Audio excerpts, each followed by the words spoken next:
Olá pessoal, tudo bem com vocês? Eu sou Marcelo Bertoncini e este é o canal do KB Advocacia. Nele falamos sobre empresas, patrimônio e pessoas. No vídeo de hoje a gente vai falar para você, construtora, sobre o GILRAT, uma contribuição paga sobre a folha de pagamento que você pode estar pagando a mais. Vamos lá? Então vejam, pessoal, você tem uma empresa, você tem os seus empregados, você tem uma folha de pagamento. Você tem uma folha de pagamento e acaba fazendo esse pagamento para os seus empregados todo mês, conforme combinado.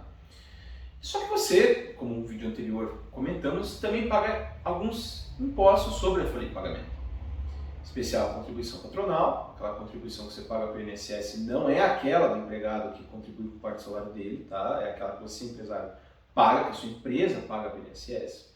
Você tem a contribuição para terceiros, aquelas parafiscais que eu já comentei no vídeo anterior, que temos um vídeo da primeira temporada discutindo um caso sobre ali a contribuição do Sistema S, INCA, salário da educação e assim por diante. E nós temos o GILRAT. O GILRAT é uma contribuição que é paga para fins de financiamento das aposentadorias ou afastamentos remunerados decorrentes de doenças ocupacionais. Ele pertence ao seguro de acidente do trabalho, ao SAT, antigo SAT na verdade. Então o GILRAT ele serve e visa esse financiamento e ele é pago justamente sobre a folha de pagamento. Mas o que tem de especial do GILRAT? O que tem de especial é que ele é regulamentado por um decreto, ou seja, tem a lei que diz que existe o GILRAT e que o GILRAT vai ser pago da forma XYZ. Só que para fins de detalhamento qual que é a forma XYZ, é feito um decreto do presidente da República dizendo ali o XYZ de forma pormenorizada. E o que acontece? O GILRAT ele é pago, então você tem a base de cálculo folha de pagamento, ele é pago uma alíquota, um percentual sobre esse valor. O que acontece? Como é que se afere isso? Existem 3 escalas de risco da atividade. Então, graus de risco. E são 3 graus de risco. O grau de risco 1, risco baixo. Sobre o grau de risco 1, risco baixo, você paga 1% sobre a folha de pagamento. Existe o grau 2, risco intermediário, sobre o qual você paga 2% sobre a folha de pagamento. E existe o risco alto, grande possibilidade de alguém sofrer com uma doença ocupacional decorrente daquela atividade, sobre a qual você paga 3% da folha de pagamento. Quem define o grau de risco é justamente esse decreto, é o anexo 5 desse decreto que eu estava falando para vocês, que regulamenta o GILRAT.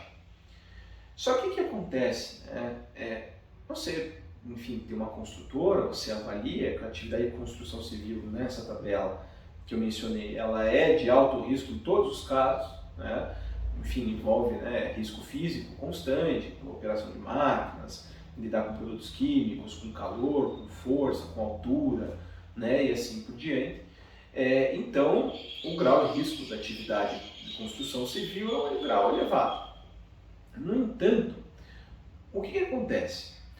A compreensão que se deu ao GILRAT com o tempo, a partir da jurisprudência, a partir das consultas feitas à Receita Federal, solução de consulta e tal, se chegou à conclusão que o que afere efetivamente o grau de risco daquela empresa, não da atividade, daquela empresa, não é necessariamente aquela atividade declarada no cartão CNPJ, aquela do seu CNAE, o CNAE escolhido.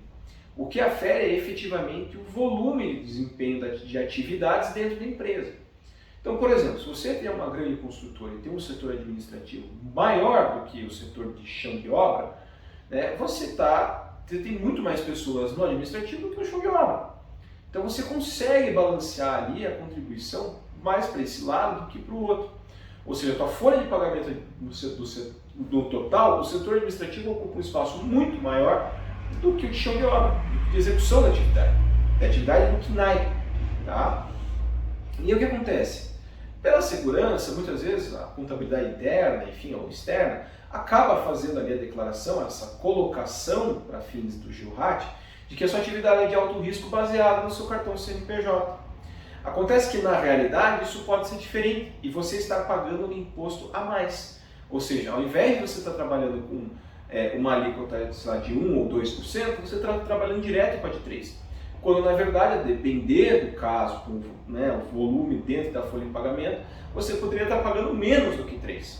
E isso com certeza faz bastante diferença no final do dia. Se você, a depender do tamanho da sua empresa e assim por diante, é uma economia possível que você pode fazer com tributos.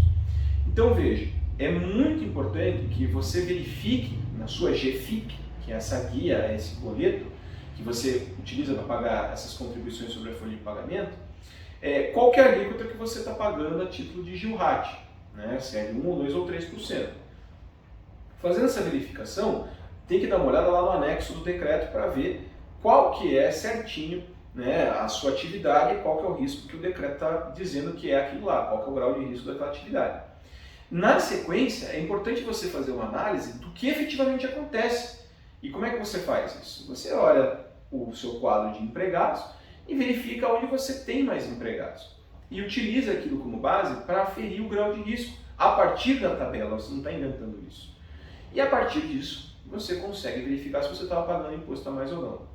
Se você estava pagando imposto a mais, saiba que é plenamente possível você simplesmente retificar as declarações, né, as guias de GILRAT que você fez no passado, e você ter, né, a obtenção de crédito, né, administrativamente relacionado ao pagamento que você fez a maior para você fazer a utilização, o aproveitamento disso nos próximos meses. Então, verifiquem essa questão. Vejam como esses tributos sobre a folha de pagamento, eles acabam ficando meio na sombra. A gente pensa muito mais, né, no imposto de renda, no ICMS, no IPI, enfim, PIS e COFINS, o que for, ao invés também de olhar com dada importância para outros tipos de tributos que são cobrados e com o qual você também tem que arcar, com o qual você também tem custo. Então, façam essa análise, façam essa verificação para ver se você não está pagando imposto a mais a título de GILRAT.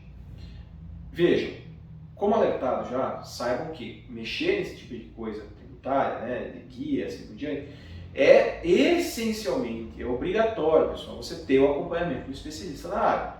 Não faça isso por conta própria, sob pena de você ter o risco de acabar pedindo um crédito e aquele crédito não ser concedido, ou então ele ser concedido e depois ser revisto, tá? Bem como então você acabar sendo executado judicialmente por conta de não pagamento de tributo de forma correta. Então façam essa análise sempre com o especialista à disposição para que ele te ateste ali, né, a possibilidade ou não de fazer aquele ajuste, tá certo? Sobre o vídeo de hoje, era isso que eu queria conversar com vocês. Obrigado pela participação no canal. Continuem a ativar o sininho ali, deixem ativado, quem não ativou ainda ative, por favor. Curtam os nossos vídeos, as nossas redes sociais, mandem críticas, sugestões, dúvidas, que a gente vai estar sempre conectado com você para trazer sempre mais informações e soluções para aquilo que surge em termos de ideia sua. Tá certo? Muito obrigado e nos vemos no próximo vídeo. Até lá!